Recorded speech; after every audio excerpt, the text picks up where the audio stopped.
अम्मा बाद फ़अऊज़ु बिल्लाहि मिनश्शैतानिर्रजीम बिस्मिल्लाहिर्रहमानिर्रहीम अस्सलातु वस्सलामु अलैका या रसूलल्लाह व अला आलिका व अस्हाबिका या हबीबल्लाह अस्सलातु वस्सलामु अलैका या नबियल्लाह व अला आलिका व अस्हाबिका या नूरल्लाह। मदनी चैनल के नाज़रीन, सिलसिला सबक आमोज़ ख़बरें लिए हाज़िर हूँ। नित नई ख़बरों का सिलसिला रहता ही है। हकीकत यह है कि ये इंतखाब करना भी आसान नहीं है कि कौन सी ख़बर को आज के सिलसिले में शामिल किया जाए। यानी अगर हम कहें कि शायद 30, 40, 50 मुख्तलिफ़ अंदाज पर ख़बरें हमारे पास जमा होती हैं, उन ख़बरों में से कुछ ख़बरें हमें निकालनी होती हैं जो कि हम आप तक पहुंचा सकें।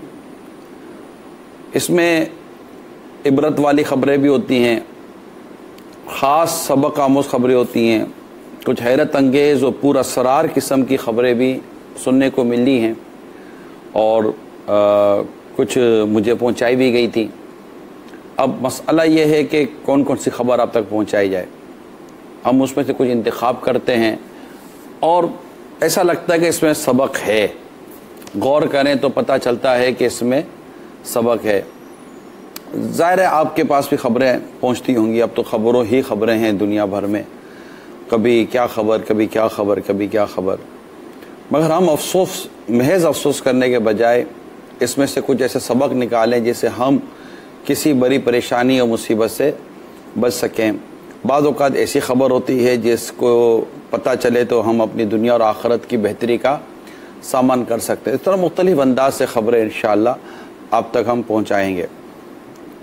आज जो सबसे पहली ख़बर आप तक पहुँचाने की तरकीब है, मेरे नज़दीक ये ख़बर सबक आमोज़ भी है, इबरत अंगेज़ भी है और यूँ समझिए कि अफसुर्दगी भी इसमें शामिल है।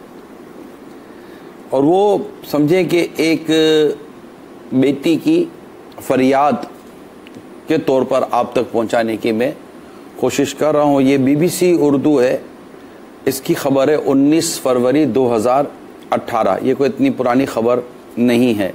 आज जब हम ये सिलसिला करें तो 25 फरवरी है और 9 जमातुल उखरा का ये की रात है और ये इतनी ज़्यादा पुरानी ख़बर ना हुई। तो ख़बर कुछ इस तरह की है कि जिस तरह बंदे को खाना पसंद ना आए या कपड़े पसंद ना आए तो यूँ खाना आगे पीछे कर देता है, कपड़े निकाल कर फेंक देता है। तो बेटी कहती है कि इसी तरह मुझे भी छोड़ दिया गया। एक बेटी की फरियाद है, कैसे छोड़ दिया गया। कहती मैं ये नहीं कहती कि मैं यतीम हूँ, मैं ये भी नहीं कहती कि मेरे अंदर कोई ऐसा बहुत बड़ा ऐब है। मेरे माँ बाप हयात हैं मगर मैं अपने माँ बाप के पास नहीं हूँ, क्योंकि पैदा होते ही मेरे माँ बाप मेरे पास नहीं थे। क्यों नहीं थे? इसकी वजह ये बयान कर रही हैं कि शुरू में ही मेरे वालिदैन में झगड़ा हो गया जब मैं पिंगोरे में थी, झूले में थी, और दोनों अलहदा हो गए। उसका भी सबब ये बना कि वालिद को कहीं और उनकी तरकीब बन गई, जो मुझे बाद में पता चला। माँ की कहीं और सूरत बन गई, दोनों में अलहदगी हो गई, तलाक हो गई और दोनों ने अलग अलग शादियाँ कर लीं और मुझे यूं ही बेयारो मददगार छोड़ दिया। ना बाप मुझे लेने के लिए तैयार, ना मुझे माँ लेने के लिए तैयार है। अल्लाह अल्लाह अल्लाह। कहती है कि मुझे मेरे मामू के हवाले कर दिया गया और मैं उनके पास ही रहने लगी। ना माँ की मोहब्बत मिली, ना बाप की मोहब्बत मिली। जब मैं कुछ चीज़ों को समझने लगी और कुछ बड़ी होने लगी तो मुझे मेरे वालिदैन से मिलाया गया कि ये आपके वालिदैन हैं। मैंने देखा कि शायद मेरी माँ बढ़कर मुझे सीने से लगा ले या मेरा बाप बढ़कर मुझे पकड़ ले, लेकिन न माँ ने मेरी तरफ मोहब्बत की नज़र की, न मेरे वालिद साहब ने मुझे प्यार किया। मैं उदास की उदासी रह गई। फिर मुझ पर यह वाज़ेह हो गया कि मैं माँ बाप के होते हुए भी समझो कि बिन माँ बाप के ही मुझे जीना पड़ेगा। मेरे मामू मुझे किसी फलाही इदारे NGOs में एक हॉस्टल था, वहाँ उन्होंने मुझे डाल दिया और मैंने वहाँ भी अपनी ज़िंदगी के दिन गुजारने शुरू किए। हालांकि उस हॉस्टल में वो बच्चे रहते थे जिनके माँ बाप नहीं हैं, मगर मेरे माँ बाप थे। इतवार को बच्चे कहीं ना कहीं जाया करते थे, मैं कहीं नहीं जाती थी क्योंकि मेरे आगे पीछे कोई था ही नहीं। मैं अगर इतवार की छुट्टी लेती तो मुझे फिर किसी खेत वेत में भेज दिया जाता, वहाँ मैं काम करके अपने लिए 2 पैसे बनाती ताकि मुझे खाना मिलता, क्योंकि वहाँ खाना भी मुफ्त नहीं मिला करता था। मेरे साथ ये हुआ। मेरे बाप बाप की लड़ाई ने, मेरे बाप बाप की अलहदगी ने मुझे बेयारो मददगार कर दिया और मैं कहीं की भी ना रही। मैंने ये ख़बर पढ़ी, ये ख़बर समझे मैंने आज ही शाम को ये ख़बर मैंने पढ़ी। मुझे बड़ा अफसोस हुआ इस ख़बर को पढ़कर कि उमूमन ये जो मामलात होते हैं ये घरेलू झगड़ों की वजह से होते हैं, और ये घर में जब झगड़े होते हैं ना तो ये भूल जाते हैं कि हमारे बच्चों का क्या बनेगा। मगर इसकी कहानी बड़ी अजीब है। ना इसकी माँ ने इसका हाथ पकड़ा, ना इसके बाप ने इसका हाथ पकड़ा, और बच्ची को हॉस्टल में डाल दिया गया है। बच्ची, इस कहानी से लगता है कि बच्ची जिंदा है और अपने माँ बाप के लिए वो तरसती होगी, ना बाप को पता ना माँ को पता। बाद वक़्त होता ये है कि मियाँ बीवी आपस में कोई फ़ैसला कर लेते हैं, मगर उस फैसले के पीछे वो इस बात को शायद सोचते नहीं हैं कि हमारे इस फैसले से कौन कौन लोग मुतासिर हो रहे हैं, किन किन की ज़िंदगियाँ ज़ाया हो सकती हैं। मैं बिलखुसूस औलाद की तरफ आपकी तवज्जो दिलाऊंगा और इससे सबक मैं ये आप तक पहुँचाने की कोशिश करता हूँ कि अपने घर को टूटने से बचाएं। आइडियल शोहर का तलाश, आइडियल बीवी की तलाश, ये इतनी आसान नहीं है कि आपको बीवी आपके मतलब की मिल जाए, बीवी को शोहर उसके मतलब का मिल जाए। और हालात वैसे इतने अजीब हैं, नागुफ्ताबे हैं कि अदम बर्दाश्त है, माहौल और कल्चर इतना मुख्तलिफ है और बहुत सारा बदल चुका है, बहुत सारा बदल चुका है। एक दूसरे की अदब, इज़्ज़त, एहतराम जो आज से 25, 30, 40 साल पहले भी अगर हम देखते सुनते हैं, वो आज ऐसा माहौल नहीं नज़र आता। ज़ाहिर है इसमें मीडिया का, सोशल मीडिया का अपना एक किरदार है। औरत की एक अपनी डिमांड है, मर्द के एक अपने ख्वाहिशात हैं। औरत की ख्वाहिशात पूरी करते करते ख़त्म हो जाती है, मर्द अपनी औरत की डिमांड पूरी करते करते कहीं का नहीं रहता। मैं आप दोनों को अर्ज़ करता हूँ कि दोनों कंप्रोमाइज़ की तरफ जाएं, खुदारा अपने बच्चों की तरफ नज़र करें। बच्चे आपकी शफ़क़त, प्यार और मोहब्बत के तालिब हैं। इनको अदब सिखाएं, इन्हें एहतराम सिखाएं और इनकी वजह से अपने अंदर कंप्रोमाइज़ पैदा करें। अगर आज का ये मेरा ये इब्तदाई सिलसिला कोई ऐसी फैमिलीज़ या ऐसे मियाँ बीवी, ऐसे माँ बाप देख रहे हैं कि जिनमें शकरंजी है, जिनमें नाराज़गी है, ना इत्तेफाकी है, तो मेरी मदनी इल्तिजा है इस कहानी को, इस बेटी की फरियाद को सामने रखें कि जो माँ बाप के ज़िंदा होते हुए भी हॉस्टल में अपना वक्त गुजार रही है और जिसको 2 वक्त का खाना खाने के लिए भी कुछ मेहनत करनी पड़ती है।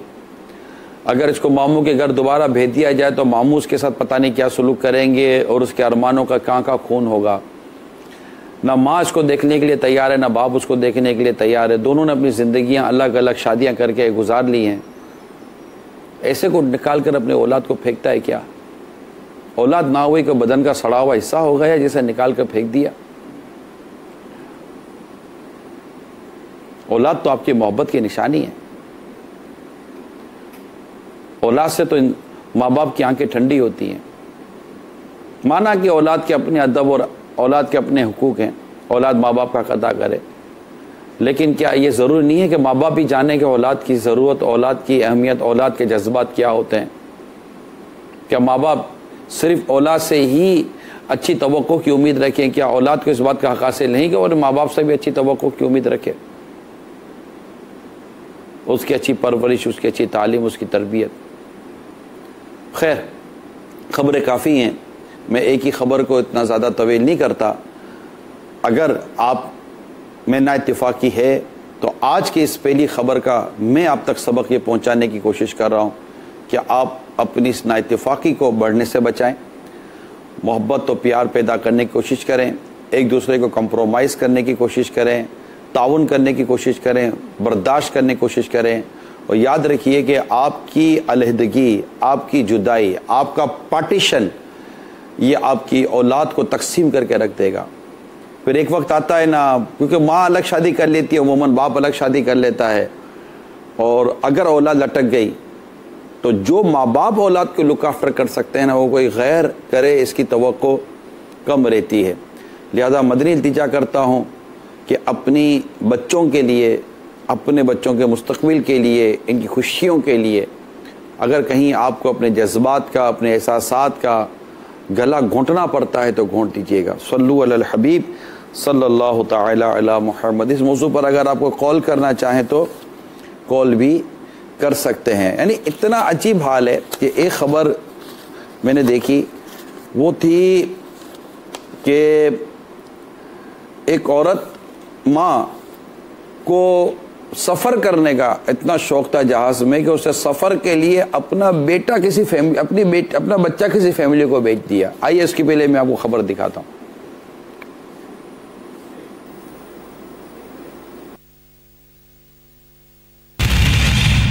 जहाज का टिकट खरीदने के लिए मां ने अपना बच्चा फरोख्त कर दिया। ये रशिया की खबर है, और मां ने टिकट के लिए, यानी उसको जहाज़ में सफ़र करना था, उसके बाद जहाज़ में सफ़र करने के पैसे नहीं थे, और उससे जहाज़ में सफ़र करने के लिए पैसों का चूँकि उसको अरेंजमेंट करना था, तो उसके अरेंजमेंट के लिए इस खबर में लिखा है कि उसने किसी शादीशुदा जोड़े को अपना बच्चा बेच दिया। और ये ख़बर ऐसी रिपोर्ट हुई है कि इस पर बाकायदा कोर्ट में केस हुआ और इस केस की सुनवाई हुई, और बाकायदा इस औरत को, जो माँ थी जिसने अपना बच्चा फ़िज़ाई सफ़र करने के लिए बेचा, वो माँ को भी सज़ा हुई, 4 साल की कैद सुनाई गई, और बच्चे को ख़रीदने वाले जोड़े को भी 3 साल की कैद सुनाई गई। तो ये एक अजीब व गरीब किस्म का वाक़या मेरे सामने आया, और तकरीबन $1200 में इस बच्चे को बेचा गया है रशिया के अंदर। तो ये अजीब व गरीब किस्म की ख़बरें हमारे सामने हैं। इसमें आपको क्या नज़र आया? ओ, एक माँ ने अपना बच्चा बेच दिया। क्यों बेचा? लालच। क्यों बेचा? सफ़र की हिर्स, अपनी ख्वाहिश, मुझे सफ़र करना है। जो ख़बर है उसके सामने अर्ज़ कर रहा हूँ, मुझे सफ़र करना है, मेरे पास पैसे नहीं है। पैसा कहाँ से आएगा? एक बच्चा है, तो बच्चे को भी कोई माँ बेचती है क्या? नहीं बेचती ना, बेचा है। इस खबर के मुताबिक माँ ने अपने बच्चे को बेचा है। ये है मौजूदा सूरत हाल, और इसमें है हमारे लिए सबक, और इसमें हमारे लिए इबरत, क्योंकि हम अपनी ख्वाहिशात को कुचल नहीं पा रहे, अपनी ख्वाहिशात को संभाल नहीं पा रहे, और उसके लिए फिर हम अपने बच्चों की जज्बात का, अपने बच्चों के एहसासात का, बल्कि मैं कहूँ कि अपनी ज़िम्मेदारियों को खून कर रहे होते हैं, जैसा कि इस माँ के इस किरदार से पता चला। सल्लु अलल हबीब सल्लल्लाहु तआला अला मुहम्मद व अला आलिहि व सहबी व बारिक वसल्लम। एक बड़ी पुरअसरार किस्म की ख़बर मुझे मिली है। अब इसमें भी अजीब व गरीब किस्म की बातें आ रही हैं, कोई क्या तज़िया कर रहा है, कोई क्या तज़िया कर रहा है। ख़बर है मुल्क कनाडा की, और कनाडा का एक शहर है, उस शहर में एक अजीब व गरीब किस्म की आवाज़ें आती हैं, और उस आवाज़ की वजह से हो ये रहा है कि कमोबेश 21,000 लोगों ने इसकी कंप्लेंट रिपोर्ट की है। बरसों से लोग 2011 या पता नहीं कब से ये आवाज़ें आ रही है, अलग अलग है, कोई जजीरा कहता है, कोई किधर कहता है, कोई कहता है कहीं से आ रही, कहीं से आ रही है। मगर रिपोर्ट ये है जो इंटरनेट पर और दीगर ख़बरों के ज़रिए पता चलता है, सच और झूठ अल्लाह ही बेहतर जानता है, लेकिन जो ख़बर मिलती हैं फिर इसकी किसी हद तक हम मालूमात हासिल करते हैं। तो रिपोर्ट ये है, ख़बर ये है कि आज तक पता ना चल सका, मतलब बाकायदा इसकी पूरा एक साइंटिस्ट लगे हुए हैं, पूरे इदारे लगे हुए हैं कि मालूम करें कि ये कहाँ से क्या हो रहा है, कहाँ से क्या हो रहा है, कहाँ से क्या हो रहा है। आइए कुछ आपको इस मामले में खबर बताते हैं। कनाडा के शहरी 8 साल से जारी पुरअसरार शोर से परेशान।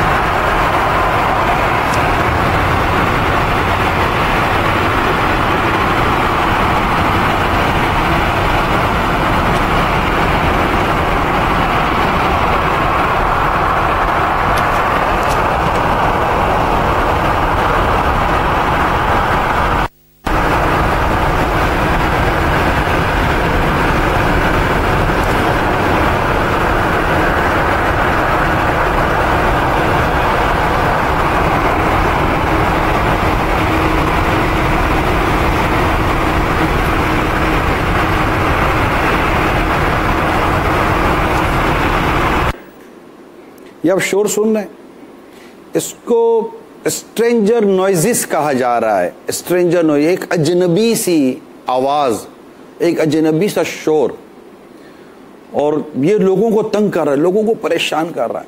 यानी समझे कि लोगों की चैन, लोगों का सुकून इससे बर्बाद हो रहा है। लोग ढूंढ रहे हैं कि ये आवाज़ आ कहाँ से रही है, कोई कहाँ से, मुख्तलिफ लॉजिक्स हैं जो आ रही हैं।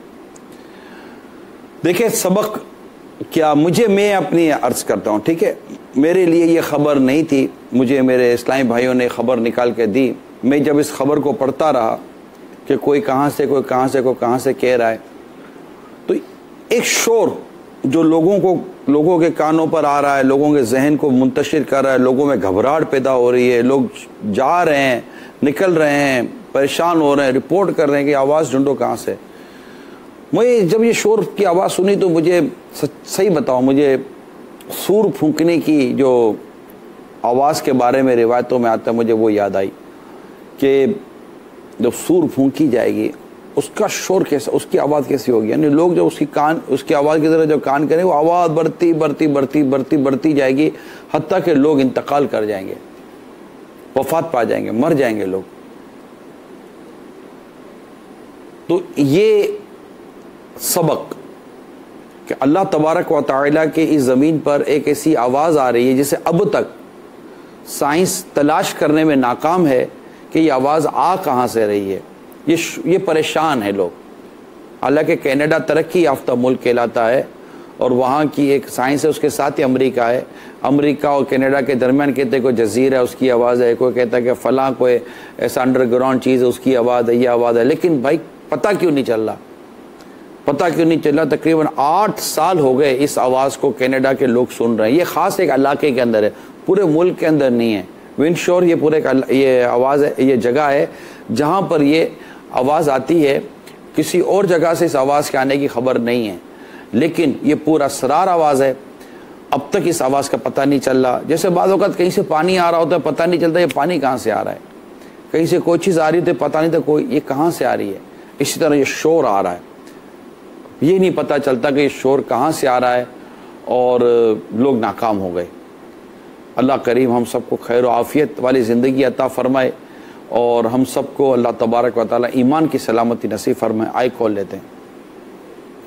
अस्सलाम वालेकुम व रहमतुल्लाहि व बरकातुहू। व अलैकुम अस्सलाम व रहमतुल्लाहि व बरकातुहू। हम मियाँ बीवी ये जो मदनी चैनल पर सिलसिला चल रहा है सबक आमोज़ ख़बरें, ये देख रहे हैं। हमारे दरमियान पहले इस तरह की रंजिश और मामला थे, लेकिन अब हमने निगरानी शूरा की तरग़ीब की वजह से दोनों ने अहद कर लिया है कि कोई इस तरह की बात नहीं करेंगे। माशाअल्लाह माशाअल्लाह, जज़ाकल्लाह खैरा, बहुत बहुत शुक्रिया। आपने कॉल की, इसका मैं शुक्रिया अदा करता हूँ। और आपने जो एक हिम्मत की और अपने अंदर एक एतमाद की फ़ज़ा कायम करने का, यानी इत्तेफाक की फ़ज़ा कायम करने का आपने जो तय किया है, इस पर भी मैं आपको मुबारकबाद पेश करता हूँ। बाज़ औक़ात जज्बात होते हैं कि हम, देखो कोई भी नहीं चाहता कि हम लोग लड़ेंगे, लेकिन इसके कुछ असबाब होते हैं। मैं आपको एक सबब बताता हूँ। पिछले दिनों यही खबर, इबरत सबक का खबर में से एक खबर है कि एक औरत ने शादी के 15 मिनट के बाद अपने शौहर से तलाक ले ली। क्यों? अब शादी की रात थी, वो इंतज़ार कर रही थी, इतने में शौहर कहीं गया, आ नहीं रहा था। जब शौहर को देखने गए तो शौहर किसी औरत के साथ मसरूफ़ था और वो बीवी देखकर अक्की बक्की रह गई। अरब दुनिया का वाक़या है। और शौहर ने 15 मिनट के अंदर अपनी बीवी को तलाक दे दी। हत्ता के कोर्ट में केस गया और वो औरत को भी बुला लिया गया। इस तरह करके घर टूट गया। कभी ऐसा होता है कि औरत किसी और काम में मसरूफ़ होती है तो शौहर उसको तलाक दे देता है। देखिए मेरे मीठे मीठे प्यारे प्यारे इस्लामी भाइयों, एक दूसरे के एतमाद को बहाल करने के लिए कुर्बानी दीजिए। शौहर के हुकूक हैं, बीवी अदा करे, बीवी के हुकूक हैं, शौहर अदा करे। और हकीकत यह है कि अल्लाह ताला ने शौहर को अफसर बनाया है, यानी मर्द को अफसर बनाए औरतों पर, मर्द हाकिम है। ये अल्लाह तबारक व तआला का फ़ैसला है। इसे हर मुसलमान औरत को कबूल करना चाहिए कि इसी में इस औरत की भलाई है, इसी में इस औरत की समझे कि आफियत है। इसको मतलब अल्लाह के फ़ैसले पर क्यों आदमी कलाम करेगा? डेफिनेट एक मुसलमान अल्लाह के फ़ैसले पर क्यों कलाम करेगा? मर्द अफसर है तो इसके अफसर होने की ज़िम्मेदारियाँ क्या हैं, उसको मर्द पड़े। औरत अगर उसके मातहत है तो उसने अपने शौहर की इताअत और फरमाबरदारी कैसे करनी है, उसके वो अहकाम पड़े। इससे फ़ायदा होगा। एक दूसरे की कभी बेइज्जती ना करें, एक दूसरे की कभी बेइज्जती ना करें, एक दूसरे को जलील ना करें, बर्दाश्त करें। शौहर बीवी के सामने बैठकर अपने माँ बाप की दीगर तारीफ़ें ना करे और बीवी अपने शौहर के साथ बैठकर अपने माँ बाप की या दीगर की तारीफ़ ना करे कि मेरे भाई ऐसे, मेरे बाप ऐसे, मेरी माँ ऐसी, या ना मेरे अब्बू तो ऐसे हैं, आप ऐसे क्यों? भाई वो आपके अब्बू हैं या आपके शौहर हैं, दोनों में फ़र्क है। आपके अब्बू की उम्र 50 साल की होगी, आपके शौहर की उम्र 22-23 साल की होगी। How can you compare? आप कैसे कंपेयर कर सकते हैं? मेरी माँ को देखो, मेरी माँ क्या करती है, तुम नहीं करती। तो भाई आपकी माँ पुरानी, मतलब कि 50 साल हो गए आपकी माँ की उम्र को, 60 साल हो गए आपकी माँ की उम्र को, और माहौल सब बदल गया है। मतलब करंट सिचुएशन पर कंप्रोमाइज़ करें, एक दूसरे की इज्जत करें, हक अदा करें, इंशाअल्लाह तबारक व तआला फ़ायदा होगा। अभी फ़िलहाल जिनके घरों में इस तरह के नाइत्तेफ़ाक़ है, कोई एक रिश्वत नियत कर ले, बीवी नियत कर ले कि मैं बस आज से कुफ़्ल मदीना लगाऊंगी, खामोश रहूंगी, मैं बहस नहीं करूंगी। शौहर ज़हन बना ले कि यार मैं खामोश रहूंगा, मैं बहस नहीं करूंगा मेरी बीवी के साथ। और जो जायज़ मतलब के डिमांड होती हैं, अगर बीवी की कोई जायज़ डिमांड है कि आप वक्त पर आएँ, आप वक्त दें, खाना साथ खा लें और बेजा मोबाइल फ़ोन का आप इस्तेमाल यूँ ना करें, प्लीज़ थोड़ा सा मतलब कि यूँ करें, थोड़ा यूँ करें, और आप थोड़ा सा ठंडे जैसे गौर करें कि अगर ये बेचारी डिमांड करती है तो इसका हक नहीं है। इसका ये मतलब नहीं होता कि मैं पाबंद हो जाऊँ, मैं बंद जाऊँ, मैं गुलाम बन जाऊँ, इस बहस में नहीं जाए। इसी तरह अगर शौहर अपनी बीवी से कोई इस तरह की डिमांड करता है कि मैं थका आता हूँ तो आते ही मतलब कि यूँ क्यों मुँह फैला कर बैठती हो, आता हो तो क्यों घर की मगजमारी करती हो, आता हो तो क्यों शिकवे शिकायत करती हो, मैं आता हूँ तो मैं भी चाहता हूँ कि मुझे कोई मुस्कुराता हुआ स्माइलिंग फेस नज़र आए, और मतलब कि कोई मुझे पानी का पूछे तो यूँ हो, तो मैं थका हुआ होता हूँ तो मेरी कोई थकन के लिए कोई खाने पीने का या इस तरह का खूबसूरत सी अच्छी सी बातचीत का कोई एहतमाम हो। मैं भी अपने बच्चों के साथ थोड़ा सा घुलना मिलना चाहता हूँ। तो आते ही परेशानियों का अगर तस्करा करना शुरू कर देंगी, पड़ोसियों की परेशानी, तो माँ बाप की परेशानी, तो घर बार की, अपनी बीमारी की परेशानी, तो जब आप भी बीमार है तो शोर भी बेचारा बीमार होता होगा। शोर अपनी बीमारी का रोना रोता है तो बीवी भी बीमार होती होगी। अगर शोर काम काज करके थकता है तो बीवी भी थकती होगी। तो यूँ एक दूसरे का थोड़ा सा भी लिहाज रखें तो इंशाअल्लाह ताला आपका घर टूटने से बचेगा। मैं तो अब लगे हाथों कॉल आई है तो एक हिम्मत बढ़ जाती है, एक समझे कि एक हमें भी मोटिवेशन मिलती है। मैं जैसे कि थोड़ी देर पहले आपको मोटिवेट कर रहा था ना, इस कॉल ने मुझे मोटिवेट किया है, मेरी हिम्मत बढ़ाई है, मेरा हौसला बढ़ाया है। और मैं आप आगे बढ़कर मैं उनको दावत देता हूं कि जो अलग होकर बैठे हैं, शौहर अपने यहाँ बैठा है, बीवी अपने घर बैठी हुई है, दोनों अलग हो गए हैं, अगर शरई सूरत मौजूद है, शरीयत का मतलब कि अभी आपके पास इजाज़त मौजूद है, तो मेहरबानी करके दोबारा मिल जाएं, एक मौका और अपने लिए गेन करें और गेन करके हासिल करके कोशिश करें एक बार फिर घर चलाने की। ये जुदाई का ऐसा मतलब है कि ये मतलब ये क्लोज नहीं हो सकती, तो एक बार फिर मिलकर कोशिश करें कि अपने घर को उम्दगी से चलाएंगे। हिम्मत करें, मियाँ बीवी दोनों हिम्मत करें, दोनों अपने घर वालों का ज़हन बना सकते हैं। और घर वाले अगर देख लें कि अगर मियाँ बीवी मिलना चाहते हैं तो उसको फिर यूँ लें, जब मियाँ बीवी राज़ी तो फिर क्या करेगा काजी, फिर माँ बाप को चाहिए कि मिला दें, जबकि और कोई शरई रुकावट ना हो तो। और माशरे को चाहिए कि इस मामले में क्रिटिसाइज करने के बजाय इनकरेज करना सीखें, तनकीद करने के बजाय इनकी हौसला अफजाई करना सीखें। घर मिलता हो, घर बनता हो, आप खुश हुआ करें, और अल्लाह ना करे किसी का घर टूटता हो या जुदाई होती हो, इस पर अफसुर्दगी का इजहार करें। अल्लाह ताला हमारे हाल पर रहम फरमाए। कॉल लेते हैं। अस्सलामु अलैकुम व रहमतुल्लाहि व बरकातुहू। व अलैकुम अस्सलाम व रहमतुल्लाहि व बरकातुहू। प्यारे निगरानी शूरा की बारगाह में अर्ज है, मोहम्मद सलीम अत्तारी, जिला भावलपुर महराबाद से अर्ज कर रहा हूँ। प्यारे निगरानी शूरा, सबक आमोज खबरें के हवाले से जो माशाल्लाह ये सिलसिला चलाया जा रहा है, तो आजकल ये बहुत ही एक सनसनी फैल गई है कि झूठी और सच्ची खबरें भी लोग फैलाते हैं और ये नहीं सोचते कि इससे किसी की जिंदगी पर, किसी के रोजगार के हवाले से या किसी की अज़दवाजी जिंदगी में बहुत बड़ा नुकसान आ जाएगा, घर में नाचाकी हो जाएगी और दो जिंदगियों का भी अलहदगी का मामला हो जाता है। तो इस तरीके की झूठी खबरें चलाना या सही खबरें भी हो, तो ऐसे वाकया से हमें कैसे बचा जाएगा या किसी को बचाया जाए, तो इस मामले में कुछ मदनी फूल तो इरशाद फरमा दीजिए। जज़ाकल्लाहु खैरा। अस्सलामु अलैकुम व रहमतुल्लाहि व बरकातुहू। व अलैकुम अस्सलाम व रहमतुल्लाहि व बरकातुहू। देखिए, इस मामले में तो सीधी सी बात यह है कि बंदा झूठ की आफतों को जहन में रखे कि झूठ बोलने वाले को जो मरने के बाद अजाब दिया जाने की जो रिवायतें मौजूद हैं वो उनको पढ़े, और ये कि झूठा आदमी की ना दुनिया में इज़्ज़त है ना आखिरत में इसकी कोई खैर है, तो यूँ झूठ से बचे। और फिर अगर आप तक कोई ख़बर आती है तो उस खबर की जब तक तस्दीक ना हो उस खबर को आगे ना बढ़ाएं, रुक जाएं, ये करें। फिर ये कि अगर आप ये देखिए कि ये ख़बर जो मैं आगे बढ़ा रहा हूँ अगर ये मेरे बारे में होती तो क्या मैं इसे आगे बढ़ाता कि वहीं दबा देता, तो वहीं दबा दें।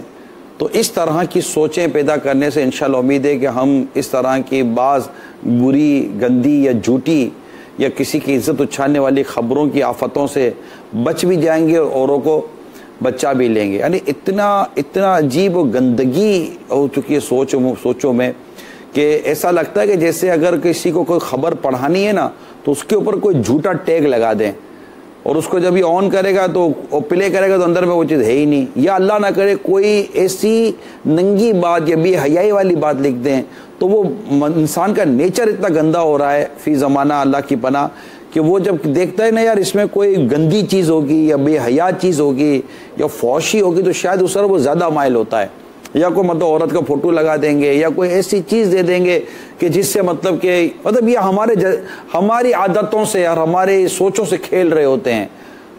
असल तो इलाज हमें अपना करना है कि हमारी सोचें गंदी हो रही हैं तो ही सारी चीज़ें ये हमारी तरफ बढ़ाई जा रही है ना। तो फिर इस तरह की चीज़ों पर ध्यान कम दें, इनका इस्तेमाल कम रखें, इस तरफ जाए ही ना। जो और दुनिया और आखिरत को संवारने वाले 100 किस्म के काम हैं, अपनी नमाज़ों की दुरुस्ती की तरफ जाएं, कुरान करीम की तिलावत दुरुस्त करने की तरफ जाएं, इबादत की तरफ जाएं, नेकी की तरफ जाएं, तो इंशाअल्लाह इससे फ़ायदा होगा। सल्लु अलल हबीब सल्लल्लाहु तआला अला मुहम्मद। एक और बड़ी सबक आमोज़ खबर मैंने पढ़ी।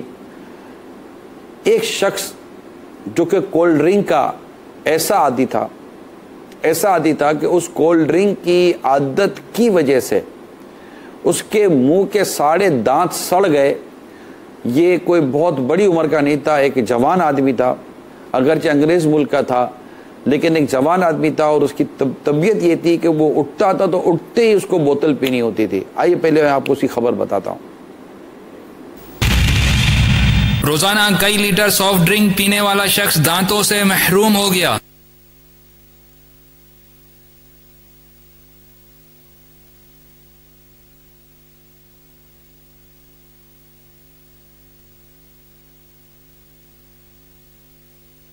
और ये अब इसके दांत जो है ना वो बाद में इसका ये हाल हुआ। असल में बात ये है कि ये जो शख्स था ये उठता था, उठते ही फ्रिज खोलकर कोल्ड ड्रिंक निकालता था। रोज की 6 लीटर कोल्ड ड्रिंक ये पिया करता था, 6 लीटर बोतल ये पीता।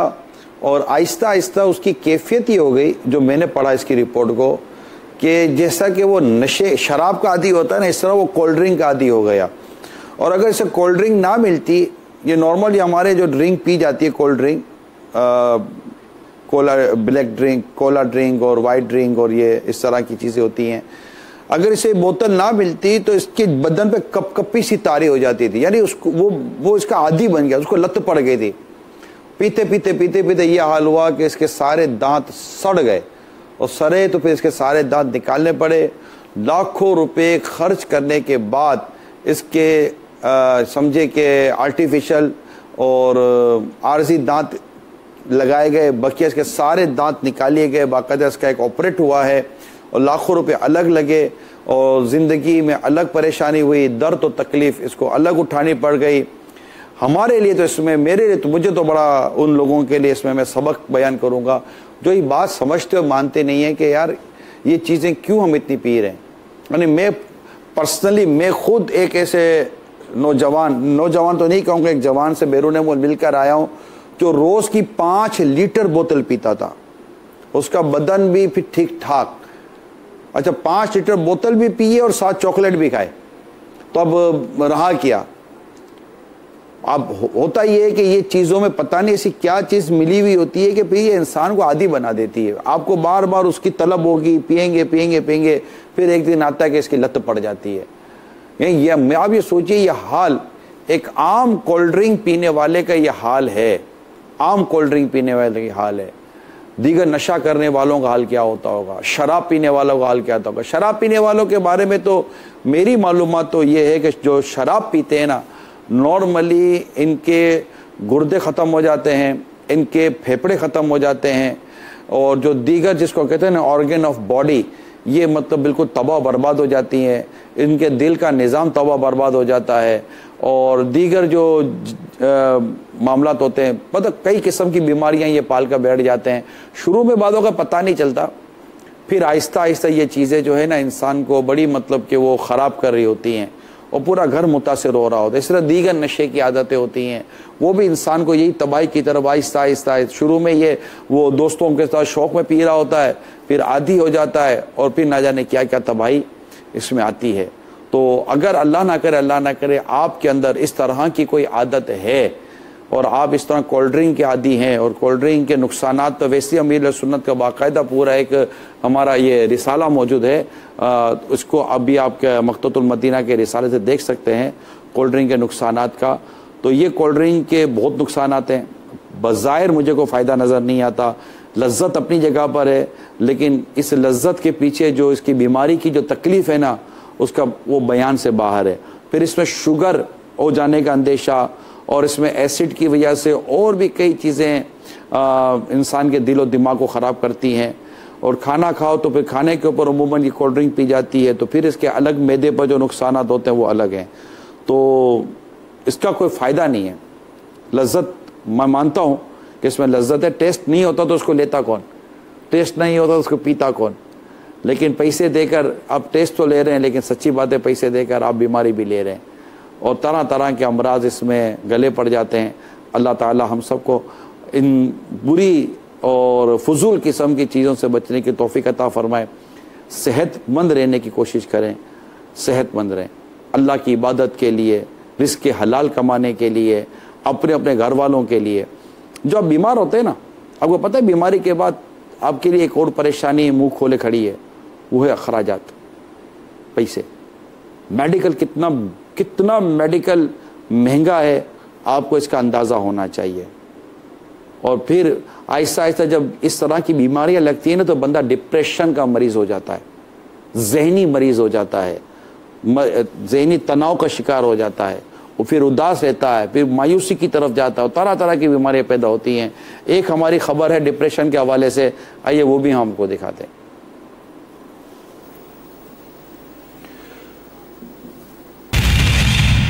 मुल्क में डिप्रेशन का तनासुब 34%, औरतों की तादाद ज्यादा।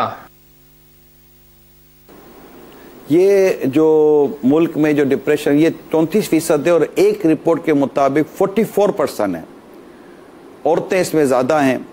और मैंने इसकी वजह भी जो पढ़ी थी, तो इसकी वजह में अमूमन घरेलू परेशानियाँ हैं कि आपस की लड़ाई झगड़े, गुर्बत, तंगदस्ती, ख्वाहिशात का पूरा ना होना, इसकी वजह से भी डिप्रेशन का बंदा, मतलब ज़हनी खिंचाव, एक ज़हनी तौर पर उदासी, ये भी समझिए कि एक तरह का मर्ज़ है। और फिर माहिर नफ्सियात, पता चला माहिर नफ्सियात कम है, 40 लाख के आसपास बच्चों का इस तरह का इलाज करना है, मगर इसके लिए डॉक्टर और अस्पताल कम अज़ कम पाकिस्तान में ना होने के बराबर बताए जाते हैं। मतलब माहिर नफ्सियात ये एक ऐसी डॉक्टर की फील्ड है जो मेरी मालूमात के मुताबिक इसमें इजाफा हो रहा है, क्योंकि ज़हनी मरीज़ बढ़ रहे हैं। अब ज़हनी मरीज़ क्यों बन रहे हैं?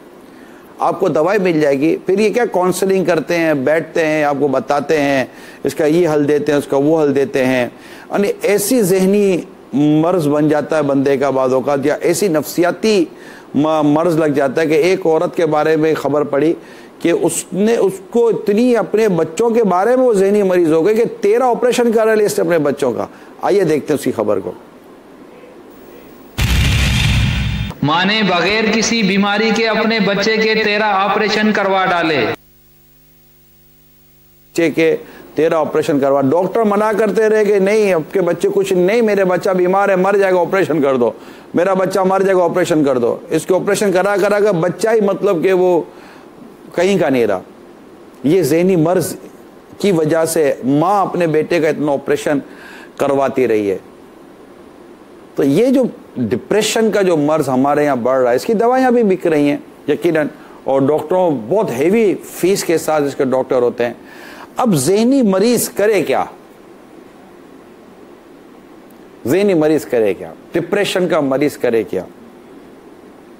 जब आप बैठेंगे डॉक्टर के पास, यकीनन डॉक्टर को बैठकर घंटों की काउंसलिंग करेगा। अच्छा, ये चाहता है कि मैं अपना हाल दिल सुनाऊं, ये अपने आप को गमज़दा फील करता है, ये अपने आप को समझे कि अकेला अकेला फील करता है, ये उसको होता है कि मेरा कुछ भी नहीं है, मैं नाकाम सा आदमी हूँ, तो मुझे ये भी कामयाबी नहीं मिली, मुझे वो भी कामयाबी नहीं मिली, मेरी ये ख्वाहिश पूरी नहीं। अरे भाई, आप 2-2 लाख 3-3 लाख रुपए की चीज़ लेने की ख्वाहिश रखोगे, आप 10-10 12-12 लाख रुपए की चीज़ लेने की ख्वाहिश रखोगे, आपकी तनख्वाह 10,000 रुपये की और आप 5,000 रुपये का जोड़ा पहनने की ख्वाहिश रखोगे, और आप बोलोगे मेरी ख्वाहिश पूरी नहीं होती। तो इन ख्वाहिशात को ख़त्म करें और अल्लाह तबारक व तआला की बंदगी की तरफ जाएं। इसके लिए बहुत ज़्यादा ज़रूरी है कि हम उन हदीसों को पढ़ें जिन हदीसों में अल्लाह के प्यारे हबीब सल्लल्लाहु ताला अलैहि वसल्लम ने दुनिया से बेरग़बत रहने और फ़ुक़रा के फ़ज़ाइल बयान किए हैं, ख्वाहिशात की पैरवी ना करने वालों के फ़ज़ाइल बयान हुए हैं, सब्र करने वालों के फ़ज़ाइल बयान हुए हैं, जिन पर आफत और मुसीबतें आती हैं, जिन पर सब्र करते हो, इसके फ़ज़ाइल बयान हुए हैं।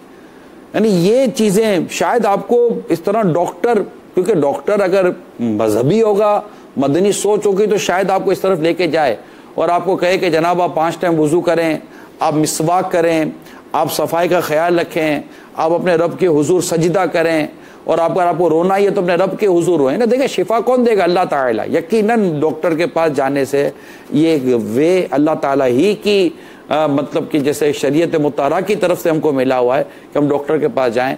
लेकिन मेरे मिठ्ठे प्यारे इस्लाम भाइयों, हकीकी मायना में हमारी बीमारी दूर कौन करेगा? ये जो आप जो भी इस वक्त ज़हनी कोफ्त का या जहनी मर्ज का या किसी बुरी आदतों का या घर के किसी मसले पर परेशानी का, कारोबार के हवाले से परेशानी का, कर्जों का, तो जनाब फला फला चीज़ों का शिकार है। मैं सबसे इस वक्त एक मदनी इल्तिजा कर रहा हूँ, प्लीज़ अपने रब के हुजूर हाजिरी दें। सबसे पहले आप सच्ची इस्तिग़फ़ार कर लें, सच्ची तौबा करें। अल्लाह है जो हालात बदलेगा। आप बे औलाद हैं, कौन देगा औलाद? अल्लाह। आप बेरोजगार हैं, आपको रोजगार कौन दे? अल्लाह। आप तंग दस्त हैं, आपको फराग दस्त कौन करेगा? अल्लाह। आपका कर्जा है, आपको कर्जा उतारने का एहतमाम कौन करेगा? अल्लाह। आपके दिल में बेजा ख्वाहिशात के जो कांटे फंसे हुए हैं उनको कौन निकालेगा? अल्लाह। आप बे औलाद हैं, औलाद दे अल्लाह। आप औलाद की नाफरमानी का, औलाद के हवाले से परेशान हैं, आपकी औलाद को आपका फरमाबरदार कौन बनाए? अल्लाह। आप बुरी आदतों का शिकार हैं, निकलना चाहते हैं, कौन निकालेगा? अल्लाह। अल्लाह अल्लाह अल्लाह वहदहू ला शरीक, ये है जो हमारे हालात को बदलेगा। उस रब करीम, उसकी बारगाह में हाजिर हों, उसको राज़ी करें, सजदा करें, माफ़ी मांग ले उससे, मौला माफ़ कर दे। उससे माफ़ी नहीं मांगेंगे तो माफ़ी मांगेंगे किससे? उससे इल्तिजा नहीं करेंगे, इल्तिजा करेंगे इससे? कौन है जो हमारे हालात को बदलेगा? अल्लाह। वो फरमाते उदऊनी अस्तजिब लकुम, मुझसे मांगो मैं दुआ कबूल करता हूँ। मुस्तरिब कल्ब की, जो मुस्तरिब यानी बेचैन बेकरार लोगों की दुआ वो जल्द कबूल फरमाता है, मजलूम की दुआ वो कबूल फरमाता है। तो हम अपने रब के हुजूर हाजिर हों, पहले सच्ची तौबा करें, सच्ची तौबा, मौला माफ कर दे, कान पकड़े अपने रब के हुजूर और रोएं। दुनिया के आगे रोते हैं, अपने रब के आगे रोएं। ऐसी बारगाह में रहें जहां रोना जाया नहीं होता। आप रोगे, वो आपके रोने पर आप पर रहम फरमाएगा। आपके रोने की वजह से वो आप पर मज़ीद करम फरमाएगा। वो राजी होगा, मेरा बंदा मेरे बारगाह में हाजिर हुआ है, मेरा बंदा जानता है कौन है जो उसके गुनाह बख्शे, मेरा बंदा जानता है कौन है जो उसके दुख दर्द दूर करेगा। वो जानता है, वो राजी होगा, वो राजी होगा, वो हमारे हालात बदलेगा, नफरतों को मोहब्बतों में बदलेगा, परेशानियों को खुशियों में बदलेगा। वो रब, वो पाक परवरदिगार, वो हमारा पालने वाला, हमारा पैदा करने वाला, वही है जो हमारे जहनों से उलझनों को, परेशानियों को निकाल कर बाहर फेंकेगा, हमारे कल्ब की पाकीज़गी का सामान करेगा। हम उसकी बारगाह में जाएं तो सही, उसकी बारगाह में बैठे तो सही, उससे अर्ज तो करें। यहां वहां जाकर अपना दुख रोते हैं हम लोग, अपने दुखड़े बयान करते हैं, बहुत ज्यादा वो अफसोस करेगा, बहुत ज्यादा हमदर्दी करेगा, मगर सही मायना में हमारा रब ही है जो हमारे दुख दर्द को दूर करे। और फिर बाज़ औक़ात बाज़ परेशानियां वो होती हैं जो इसमें हमारे लिए खैर छुपी हुई होती है। कुरान कहता है कि करीब है कि कोई चीज तुम्हें नापसंद हो मगर उसमें तुम्हारे लिए खैर रखी गई है, और करीब है कि कोई चीज तुम्हें पसंद हो मगर उसमें तुम्हारे लिए खैर नहीं होती। इस कुरान के इस तस्वुर को सामने रखें। मैं उम्मीद करता हूं कि ये आपको मायूसी से निकाल कर राहतों की दुनिया में लेकर आ जाएगी। यार मैं जिस हाल में हूं, मेरे रब को पता है मैं किस हाल में हूं।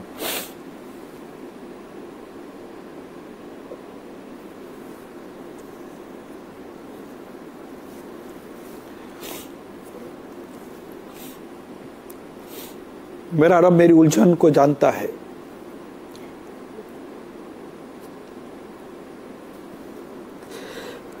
मेरी उलझनों को सुलझाएगा मेरा रब,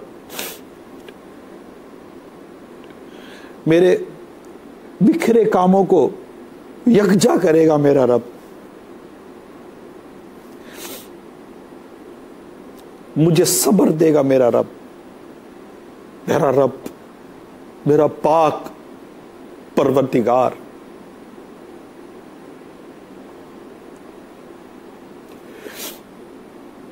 वही मेरी मदद करेगा, मेरे मददगार पैदा करेगा। मैं उसकी बारगाह में उसके हबीब लबीब सल्लल्लाहु ताला अलैहि वसल्लम का वासिता पेश करूंगा। मैं तो गुनाहगार हूँ, या अल्लाह तुझे तेरे प्यारे महबूब सल्लल्लाहु ताला अलैहि वसल्लम का वास्ता, मुझ पर निगाह करम कर।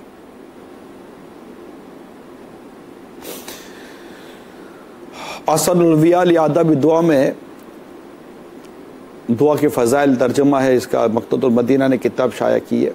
आला हज़रत के वालिद ने लिखी और आला हज़रत रहमतुल्लाह ताला अलैह का इस पर हाशिया है कि अल्लाह ताला प्यारे हबीब सल्लल्लाहु ताला अलैहि वसल्लम से फरमाते व अम्मा साइला फला तनहर, और हबीब साइल को मत झिड़को। फरमाते हैं कि जो अपने हबीब को मना फरमाता है तो आप खुद अपने दर के साइल को कैसे खाली लौटाएगा। मेरा उसकी बारगाह में अर्ज करना जाया नहीं होगा, मेरा उसकी बारगाह में अर्ज करना जाया नहीं होगा, मेरा उसकी बारगाह में दुआ करना जाया नहीं होगा, क्योंकि वो समीअ है, वो बसीर है, वो हर शे पर कादिर है। वो मुझ पर मेरी माओं से बढ़कर रहम करने वाला है, 70 माओं से बढ़कर ना जाने कितना रहम करने वाला है। उसकी बारगाह मेरी इल्तिजा ज़ाय नहीं होगी, वो कबूल फरमाएगा, और जो मेरे हक में बेहतर है वो फरमाएगा। ए रब, बस हमें तो अपनी रिजा पर राजी रहना नसीब कर और हमारे बिगड़े काम सवार दे, करम कर दे, फजल कर दे। मैं उम्मीद करता हूं मायूसियों में, उदासियों में खोए हुए ये अल्लाह के बंदो, ये गमो दुख की अंधेरी वादियों में भटकने वालों, ये अल्लाह के बंदो, अपने रब की तरफ लौट आओ, लौट आओ अपने रब की तरफ। तुम्हारे रब की रहमत तुम्हें ढांप लेगी और तुम्हारे काम सवार देगी। नमाज पढ़ो, इबादत करो, कुरान खोल के पढ़ो, उस रब का कलाम पढ़ो, कसरत से इस्तिग़फ़ार करो, अस्तग़फ़िरुल्लाह अस्तग़फ़िरुल्लाह अस्तग़फ़िरुल्लाह, कसरत से दुरूद पाक पढ़ो, उसकी तारीफ करो, सुब्हानल्लाह अल्हम्दुलिल्लाह ला इलाहा इल्लल्लाह वल्लाहु अकबर, उसकी तारीफ करो। वो अपने गैब के खजाने खोलेगा आप पर, हम पर अपने गैब के खजाने खोलेगा। उसकी नाफरमानी के रास्ते बंद कर दीजिए, रुक जाइए, बोला बस तेरी नाफरमानी मैं नहीं करता ना, तू मुझ पर रहम कर, करम कर, मेरा ईमान सलामत रख और मेरे काम सवार दे। मैं तेरी बारगाह में सच्ची तौबा लाया, बस मुझे माफ कर दे। इस अंदाज पर अपने रब के आगे आए, अल्लाह नसीब करे बेहतर से बेहतर अंदाज अपने रब के आगे आए। हमें तो आता भी नहीं है, सच्ची बात है, अपने रब के हुजूर इल्तिजा और आहुजारी कैसे करनी है। अंबिया कराम रोए हैं, आदम अलैहिस्सलाम अपने रब के हुजूर रोए हैं, हज़रत ज़करिया अलैहिस्सलाम रोए, हज़रत याहिया अलैहिस्सलाम रोए हैं, दीगर अंबिया कराम अलैहिस्सलाम अपने रब की बारगाह में रोए। खुद मेरे आका सल्लल्लाहु अलैहि वसल्लम बाकसरत अपने रब की बारगाह में रोए हैं। सिद्दीक़ अकबर रोए हैं, फ़ारूक़ आज़म रोए हैं, उस्मान गनी रोए हैं, मौला अली रोए हैं करमल्लाहु तआला वजुल करीम व रज़ियल्लाहु तआला अन्हुमा। सहाबाए कराम, औलिया कराम, सुलहा, उलमा, बड़े बड़े नेक लोग अल्लाह के हुज़ूर रोते हैं, उससे करम की भीख मांगते, उससे माफ़ी मांगते।